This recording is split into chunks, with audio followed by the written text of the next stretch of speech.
Hello my dear students. तो आज हम करने वाले हैं क्लास 8 का कोलिन्स परफेक्ट मैथ्स। कल की वीडियो में आपने 17B का क्वेश्चन नंबर 1, 2, 3 देखा होगा और समझा होगा उसको अच्छे से। अगर कोई भी प्रॉब्लम होगी तो प्लीज़ उसको कमेंट करना, मैं ज़रूर रिप्लाई करूंगी एंड उसको रिजॉल्व करने की कोशिश करूंगी। इस वीडियो में हम क्वेश्चन नंबर 4 से करेंगे, जिसमें हमें ड्रॉ करना है लाइन ग्राफ्स। अगर एक्स की वैल्यू हम 0 लेते हैं, 2 लेते हैं, 3 लेते हैं या फिर 5 लेते हैं तो क्या होगा, उसका मीटिंग पॉइंट क्या होगा, क्या स्ट्रेट लाइन फॉर्म होगी कि नहीं, वो देखना है। और y, उसके बाद उन्होंने सब क्वेश्चंस दिए हैं कि y जो है y इक्वल्स टू 5x लेने पे, y इक्वल्स टू x लेने पे, x plus y equals to 4 लेने पे क्या आ रहा है। ठीक है, तो इसको ड्रॉ करना बहुत ही आसान है। बस मैंने ड्रॉ करके रखा है, मैं आपको समझाती हूँ कि कैसे करेंगे। ठीक है, देखो सबसे पहले तो आपको क्या समझना है इस वाले फिगर में, x की यहाँ पे हॉरिजॉन्टल लाइन x होती है और जो वर्टिकल लाइन हो y एक्सिस होती है। देखो हमने क्या किया, 0 से 1 2 3 4 5 यहाँ पे नंबर रिप्रेजेंट कर दिया x के x एक्सिस पे। उसी तरीके से y एक्सिस पे हमने 5 का टेबल लिख दिया। एक तरीके से एक यूनिट जो है वो 5 5 ले लिया। ठीक है, एक यूनिट इक्वल्स टू 5। तो अब क्या करना है, क्योंकि इन्होंने क्वेश्चन में बोला है y इक्वल्स टू 5x, तो मतलब 5 इंटू एक्स। x की वैल्यू अगर हम 0 लेते हैं तो 5 इंटू 0 0 होता है, तो यहाँ पे एक हो गया। उसी तरीके से x की वैल्यू अगर हम 2 लेते हैं तो 5 2 ज़ा 10, तो 10 कहाँ पे, यहाँ पे हो रहा है, तो इसलिए मैंने यहाँ पे इसके सामने एक पॉइंट कर दिया। राइट, उसके बाद इन्होंने फिर से बोला है कि x की वैल्यू अगर हम 3 लेते हैं तो 5 3 जा क्या होता है 15। ये क्वेश्चन में हमें दिया है इसलिए हम इसके अकॉर्डिंग कर रहे हैं। 5 3 जा 15, तो 15 के सामने यहाँ पे 3 के, और ये हमारा एक पॉइंट हो गया, कोऑर्डिनेट पॉइंट्स हो गया एक तरीके से। और इसीलिए मैंने यहाँ पे 5 5 का जो है 5 5 का यूनिट लिया है, सो दैट कि हमें आसानी हो। उसके बाद 5 की एक्स की वैल्यू 5 लेने पे तो 5 5 से 25 होता है, तो 25 के सामने हमने यहाँ पे इसका कोऑर्डिनेट पॉइंट्स बना दिया। तो इस तरीके से जो हमें पॉइंट्स मिलेंगे बाद में उनको हमें एक लाइनिंग फ्रेम कर देनी, मतलब कनेक्ट कर देना है पॉइंट्स को। तो इस तरीके से हमें एक स्ट्रेट लाइन मिल जाएगी। राइट, आई होप आपको ये समझ में आया होगा कि हमने इसको कैसे किया। उसी तरीके से अगर आप सेकेंड क्वेश्चन में फोकस करेंगे तो उन्होंने बोला है y इक्वल्स टू एक्स, मतलब y की वैल्यू कुछ भी लो तो बराबर होना चाहिए x के। तो y की वैल्यू अगर 1 ले रहे हो तो x भी 1 ही होना चाहिए। इस तरीके से करना है। तो इसका फिगर देख सकते हैं, मैंने x एक्सिस लिया है 1 2 3 4 5, इसी तरीके से y एक्सिस लिया है 1 2 3 4 5। क्योंकि इन्होंने बोला है कि y बराबर x होना चाहिए, तो मैंने एक तो 0 पे 1 हो गया, 1 यहाँ पे भी और ये 1 यहाँ पे भी, तो ये कोऑर्डिनेट पॉइंट्स हो गया। ठीक है, x की वैल्यू और y की वैल्यू बराबर है। उसी के बाद 2 और 2, तो x की वैल्यू y की वैल्यू के बराबर है। फिर इसके बाद 3, x की वैल्यू y की वैल्यू के बराबर है। फिर यहाँ पे 4, x की वैल्यू और y की वैल्यू बराबर है। तो आप चाहे तो 5 5 का भी कर सकते हैं। इसके बाद तो चाहे जहां तक जाएंगे वो बराबर बराबर ही लेना है, तो बस मैंने 4 तक कर दिया है। ये क्वेश्चन बहुत ही आसान था। राइट, अब क्या है, लास्ट क्वेश्चन है सी, जिसमें इन्होंने बोला है x प्लस वाई की वैल्यू जो है 4 होनी चाहिए।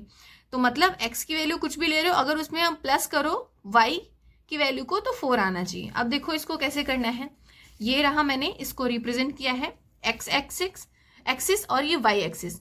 अब देखो मैंने क्या किया है, इन्होंने बोला है x plus y equals to 4 होना चाहिए। तो मैंने अगर x एक्सिस पे या फिर y एक्सिस पे 1 लिया तो x एक्सिस पे क्या लेना पड़ेगा, 3 लेना पड़ेगा। तो ये रहा मैंने 3 प्लस 1 4 हो गया, तो एक पॉइंट हमारा यहाँ हो गया। फिर मैंने अगर y एक्सिस पे 2 लिया तो x एक्सिस पे अगर 2 लिया तो y एक्सिस पे भी 2 लेना पड़ेगा, तो ये y एक्सिस का हो गया और ये 2 x का हो गया, तो 2 प्लस 2 4 हो गया। ठीक है, इसी तरीके से अगर मैंने x का 1 लिया और y का जो है 3 लिया तो यहाँ पे 3 प्लस 1 4 हो जाएगा। तो इस तरीके से हमारा 4 तक जो है मतलब कोऑर्डिनेट पॉइंट्स मिल गया। तो आप यहाँ से भी शुरू कर सकते हैं, x एक्सिस का 1 लिया तो y का 3 लिया, x का 2 लिया तो y का फिर 2 लिया, x का 3 लिया तो y का 1 लिया। ठीक है, तो ये हमारा जो है सारे कोऑर्डिनेट पॉइंट्स बन गए। क्योंकि इन्होंने 4 तक ही बोला था तो हम आगे नहीं जा सकते। और आप देखेंगे तो यहाँ पे भी स्ट्रेट लाइन ही फ्रेम हो रही है, तो तीनों क्वेश्चन में क्या है, स्ट्रेट लाइन फ्रेम हो रही है। राइट, आई होप आप समझ गए होंगे। अब क्या है क्वेश्चन नंबर 4, अगर आप देखेंगे क्वेश्चन नंबर 5 देखेंगे, इसमें इन्होंने बोला है represent the relationship of side length and perimeter of equilateral triangle on a graph. Right. Represent करना है साइड और पेरीमीटर। इक्विलैटरल ट्रायंगल का पेरीमीटर क्या होता है 3a। तो मतलब क्योंकि सारी साइड सेम होती है, तो अगर एक साइड उन्होंने बोला है 14 यूनिट्स है, predict the perimeter of an equilateral triangle when its side length is 14 units. तो अगर 14 है तो उसका पेरीमीटर क्या हो जाएगा 42 हो जाएगा। तो बेसिकली हमें 42 तक लेके जाना है और बताना है क्या स्ट्रेट लाइन फ्रेम हो रही है कि नहीं हो रही है। तो चलो ये भी कर लेते हैं। इसका भी मैंने ग्राफ बना रखा है, मैं आपको बस समझाती हूँ। देखो मैंने क्या किया, एक्स एक्सिस पे 1 से लेके 18 तक, 18 या फिर 14 15 तक आप नंबर रिप्रेजेंट कर दो। मैंने 2 का एक तरीके से यूनिट लिया है, 2 4 6 8 10 12 14 18। ये साइड लेंथ हो गई सेंटीमीटर में, ठीक है। उसी के बाद मैंने यहाँ पे 5 यूनिट का लिया है, 5 का टेबल लिखा है बेसिकली 40 तक। यहाँ पे 45 भी आना था लेकिन यहाँ पे जगह नहीं बची, तो इसलिए मैंने 40 तक की लिख दिया। अब क्या करना है, पेरीमीटर जो होना चाहिए वो 3s होना चाहिए, मतलब 3 इंटू साइड करोगे तभी तो पेरीमीटर मिलेगा ना इक्विलैटरल ट्रायंगल का। तो मान लो मैंने यहाँ पे पहले तो 0 लिया, साइड जो है 0 है तो 0 ही हो जाएगी, तो यहाँ पे हो गया। फिर मैंने साइड लिया 2 सेंटीमीटर, तो 2 सेंटीमीटर अगर लोगे तो 2 3 जा क्या होता है 6 होता है, पेरीमीटर हो जाएगा 6। तो यहाँ पे 5 के बाद एक ऊपर कर दो, तो ये हो गया हमारा। उसके बाद अगर मैंने साइड 4 लिया, 2 के बाद मान लो 3 लिया है ना, यहाँ से 3, तो 3 3 जा 9 होता है, तो यहाँ पे 9 10 से थोड़ा नीचे हो जाएगा, तो यहाँ पे एक पॉइंट हमारा कोऑर्डिनेट पॉइंट्स बन जाएगा। उसके बाद अगर मैंने साइड लेंथ 4 लिया, तो 4 3 जा क्या होता है 12 होता है, तो 10 के बाद यह थोड़ा सा ऊपर 12 हो जाएगा, तो ये कोऑर्डिनेट पॉइंट्स बन गया। 4 के बाद मैंने 5 ले लिया साइड लेंथ, 5 3 जा 15, तो 15 के सामने कोऑर्डिनेट पॉइंट्स बन जाएगा, यहाँ पे ये देख सकते हैं।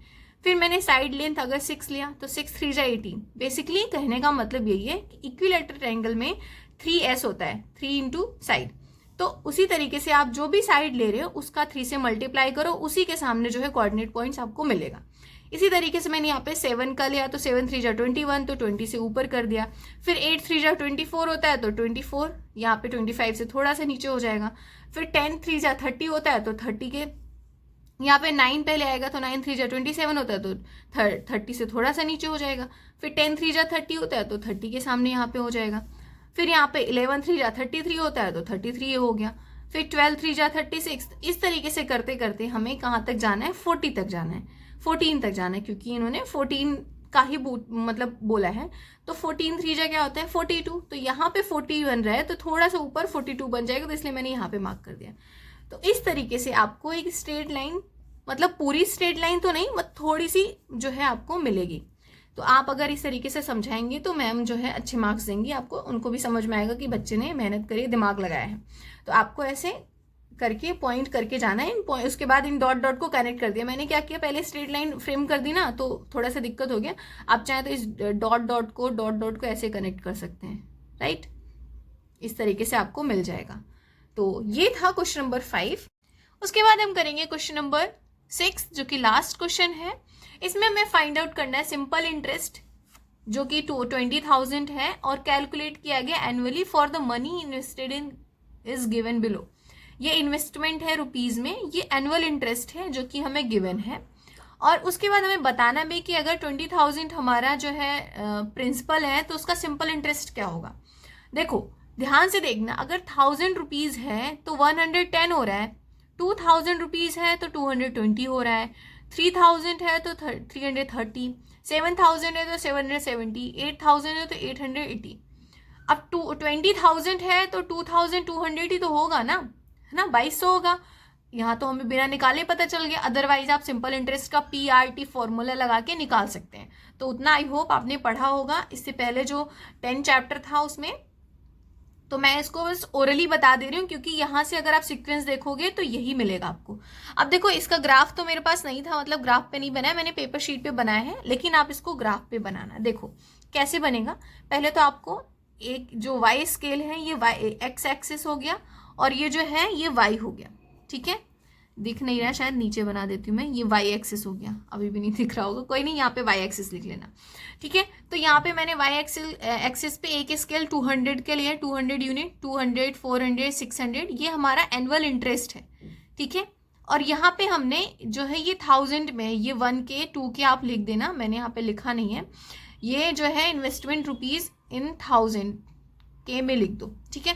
तो 1 2 3 4 5 6 मैंने यहाँ पे 22 तक किया है क्योंकि इन्होंने बोला है। अच्छा यार 20 तक भी कर सकते हो आप, हाँ 20 तक ही करो, ठीक है। 20 तक ही इन्होंने पूछा है तो 20 तक कर लेते हैं। अब देखो ध्यान से, यहाँ पे 1000 रुपये अगर उन्होंने जो है इन्वेस्ट किया है, अगर आप इसमें देखेंगे 1000 पे 110 मिला है उसको, तो देखो यहाँ पे 1000 है ना और यहाँ पे 200 है, तो 200 से 0 और 200 के बीच में यहाँ कहीं 100 होगा, तो 110 मिल रहा है। तो मैंने यहाँ पे मतलब अपने उससे अंदाज से यहाँ पे मार्क कर दिया, तो ये हो गया हमारा 1000 का। उसी तरीके से इन्होंने 2000 रुपीज़ जब इन्वेस्ट किया है तो उनको 220 मिला है, तो ये 2000 हो गया। तो 200 यहाँ तो थोड़ा सा ऊपर 2020 होगा, तो इस तरीके से मैंने यहाँ पे 220 को मार्क कर दिया, राइट। उसके बाद यहाँ पे देखेंगे 3000 है तो 330, यहाँ पे 200 है तो बीच में कहीं 300 रहा होगा, तो 330 को मैंने यहाँ पे मार्क कर दिया इस तरीके से, राइट। अब क्या करना है, डायरेक्ट इन्होंने 7000 इन्वेस्ट किया, 7000 पे 770 मिल रहा है, तो 7 यहाँ पे है और यहाँ पे 800 है, तो 6 और 8 के बीच में 700 रहा होगा, तो यहाँ पे मैंने इसको मार्क कर दिया इस तरीके से, ठीक है। यहाँ पे ये 700 का हो गया, राइट। अब ग्राफ होता ना तो एग्जैक्ट हमें लेंथ मिलती, ठीक है, लेकिन आप ग्राफ पे बनाओगे तो आपको आसानी से समझ में आएगा। उसके बाद 8000 पे 880 मिल रहा है, यहाँ पे 800 है तो थोड़ा सा ऊपर मैंने 880 का बना दिया इस तरीके से, तो यहाँ पे इसको मैच कर दो। अब डायरेक्ट चलो जो इन्होंने क्वेश्चन पूछा है, तो 20000 पे कितना मिलेगा, 20000 पे मैंने आपको बताया 2200 मिलेगा, तो ये तो हो गया 2200 और 20000 यहाँ है, ठीक है। तो यहाँ से यहाँ तक आपको खींच देना है लाइन, तो मैं इसको स्केल के थ्रू कर रही हूँ, जहाँ पे मैच करेगा वहीं हमें इसको मिला देना है, ठीक है। थोड़ा सा इधर उधर होगा तो आप बैलेंस कर लेना, आप अगर ग्राफ में बनाओगे तो आपका एग्जैक्ट बनेगा, ठीक है। तो इस तरीके से जहाँ पे ये मिल रहा है वहाँ पे लाइन ड्रॉ कर दो, यहाँ पे मतलब इसका जो है कोऑर्डिनेट पॉइंट्स आ जाएगा। तो देखो यहाँ पे स्ट्रेट लाइन फ्रेम हो रही है कि नहीं, हाँ बिल्कुल, इसका मतलब है मैंने बिना ग्राफ के भी अच्छा बनाया है ठीक है। तो इस तरीके से आप इनको मैच कर सकते हो, तो इस तरीके से हमारा ये बन गया। तो ये था हमारा क्वेश्चन नंबर 6। तो अगर आप लोग यहाँ तक वीडियो देखे हैं तो प्लीज़ इस वीडियो को अभी लाइक कर दो एंड अभी शेयर कर दो एंड सब्सक्राइब कर दो प्लीज़, ठीक है। मिलते हैं हम नेक्स्ट वीडियो में जहाँ पे मैं 18 चैप्टर कराऊंगी, तब तक के लिए बाय बाय।